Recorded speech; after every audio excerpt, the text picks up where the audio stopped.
बोलिए सच्चे दरबार की जय। बोलिए जगत जननी माँ आदि शक्ति की जय। बोलिए गुप्त नवरात्रि की नवमी महाविद्या माँ मातंगी की जय। भक्तों, आज गुप्त नवरात्रि की पावन नवमी तिथि पर हम आप सभी को सुनाने जा रहे हैं 10 महाविद्याओं में नवमी महाविद्या माँ मातंगी की अत्यंत गोपनीय, दिव्य और रहस्यमयी कथा। माँ मातंगी को उच्छिष्ट, चांडालिनी, तंत्र साधना की सिद्धिदात्री और वाणी, ज्ञान व आकर्षण की अधिष्ठात्री देवी कहा गया है।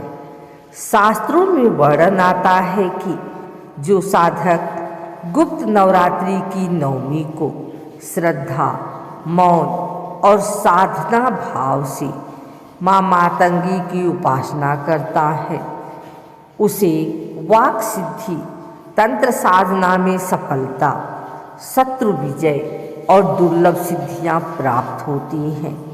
इस कथा के श्रवण मात्र करने से मन की मलिनता दूर होती है और साधक को अप्रकट शक्ति का आशीर्वाद प्राप्त होता है।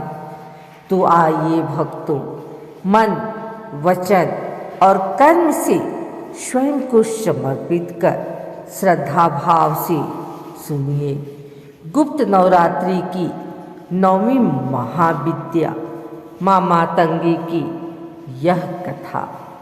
यह कथा उस देवी की है जो लोक लज्जा से परे है, जो नियमों से बंधी नहीं, जो समाज की सीमाओं को तोड़कर ज्ञान, वाणी और सिद्धि प्रदान करती हैं। यह कथा है माँ मातंगी की, जो 10 महाविद्याओं में नवमी महाविद्या है। प्राचीन काल की बात है। एक समय ऐसा आया जब देवताओं की शक्ति क्षीण होने लगी, मंत्र निष्फल हो रहे थे, यज्ञों में फल नहीं मिल रहा था और ऋषियों की बाड़ी में वह तेज नहीं रहा था। देवता चिंतित होकर भगवान शिव के पास पहुँचे। देवताओं ने कहा, हे महादेव, ज्ञान होते हुए भी हमारी बाड़ी निष्फल क्यों हो गई? मंत्र होते हुए भी सिद्धि क्यों नहीं मिल रही? महादेव ध्यान में लीन हो गए। ध्यान टूटते ही उन्होंने कहा, यह समय माँ मातंगी की उपासना का है। जब साधना गुप्त हो, जब मार्ग कठिन हो, तब वही देवी प्रकट होती हैं जो समाज के परे खड़ी होती हैं। उसी क्षण अंधकार और प्रकाश के संगम से एक दिव्य स्वरूप प्रकट हुआ। श्याम व चंद्रमा सी शीतल आँखें, बीड़ा धारण किए हुए, मस्तक पर अर्धचंद्र और चेहरे पर अद्भुत शांति। देवता भय और श्रद्धा से काँप उठे। माँ ने कहा, मैं मातंगी हूँ, मैं वही हूँ जो अपवित्र में पवित्रता देखती हूँ, जो त्यागे गए हैं सिद्धि छुपाए बैठी हूँ। देवताओं ने पूछा, माँ, आपकी उपासना सामान्य देवी उपासना से भिन्न क्यों है? माँ मुस्कुराई।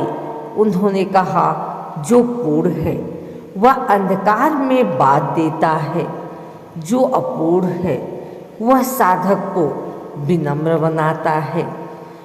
उच्छिष्ट अहंकार के विसर्जन का प्रतीक, जो स्वयं को सबसे नीचे समझकर मेरा स्मरण करता है, मैं उसी को सर्वोच्च सिद्धि देती हूँ। माँ ने कहा, जब नवरात्रि गुप्त होती है, जब बाहरी दिखावा नहीं होता, जब साधक केवल अपने भीतर उतरता है, तभी मेरी उपासना सफल होती है। इसी कारण गुप्त नवरात्रि की नवमी माँ मातंगी को समर्पित मानी गई है। एक तांत्रिक साधक की कथा। घने जंगल के बीच एक साधक रहता था। न उसका कोई नाम जानता था, न उसका कोई परिचय। वह न मंदिर गया न तीर्थ, बस गुप्त नवरात्रि में मौन होकर माँ का स्मरण करता था। एक रात नवमी की अंधेरी तिथि में माँ मातंगी उसके सामने प्रकट हुई। माँ ने पूछा, तू क्या चाहता है? साधक बोला, माँ मुझे न धन चाहिए न यश, मुझे केवल सत्य बोलने की शक्ति दे दो। माँ मुस्कुराई। उन्होंने कहा, तू योग्य है। उस दिन के बाद उस साधक की वाणी कभी असत्य नहीं हुई। जो उसने कहा वही सत्य बन गया। शास्त्रों में कहा गया है, माँ मातंगी वाक सिद्ध की अधिष्ठात्री देवी है। जो उनकी कृपा पा लेता है उसकी बातों में प्रभाव आ जाता है, उसके शब्द मंत्र बन जाते हैं, उसका ज्ञान दूसरों को आकर्षित करता है। इसलिए कवि, वक्ता, गुरु और साधक गुप्त नवरात्रि की नवमी को माँ मातंगी का विशेष स्मरण करते हैं। राजा और रानी की कथा। एक राज्य में राजा था, परंतु उसकी रानी बोल नहीं पाती थी। राजा ने हर देवी देवता की पूजा की, लाभ नहीं हुआ। एक दिन एक योगिनी ने कहा, गुप्त नवरात्रि की नवमी को माँ मातंगी का शरण लो। रानी ने मौन रखकर केवल माँ का स्मरण किया। नवमी की रात्रि में माँ प्रकट हुई। अगली सुबह रानी के मुख से पहला शब्द निकला, माँ। राजा समझ गया, यह साधारण देवी नहीं, यह मातंगी है। माँ ने देवताओं से कहा, जो मुझे स्वीकार करेगा मैं उसे स्वीकार करूँगी, जो मुझे त्यागेगा मैं उसके भीतर अप्रकट रूप में सदैव विद्यमान रहूँगी। इसी कारण माँ मातंगी सबसे रहस्यमय और सबसे शक्तिशाली महाविद्या मानी जाती हैं। भक्तों, जो मनुष्य गुप्त नवरात्रि की नवमी को माँ मातंगी का श्रद्धा से स्मरण करता है, उसकी वाणी में प्रभाव आता है, उसका भय नष्ट होता है, उसके भीतर छुपी शक्ति जागृत होती है, उसे अपमान से मुक्ति मिलती है।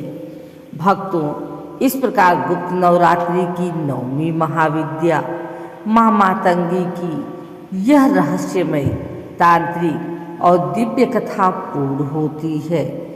जो इस कथा को श्रद्धा से सुनता है या दूसरों को सुनाता है, माँ मातंगी उसकी वाणी, बुद्धि और जीवन को दिव्यता से भर देती है। हे माँ मातंगी, हमारी वाणी को सत्य, हमारे मन को शुद्ध और हमारे जीवन को रिद्धि और सिद्धि से भर दो। बोलिए माँ मातंगी की जय। जय गुप्त नवरात्रि की जय।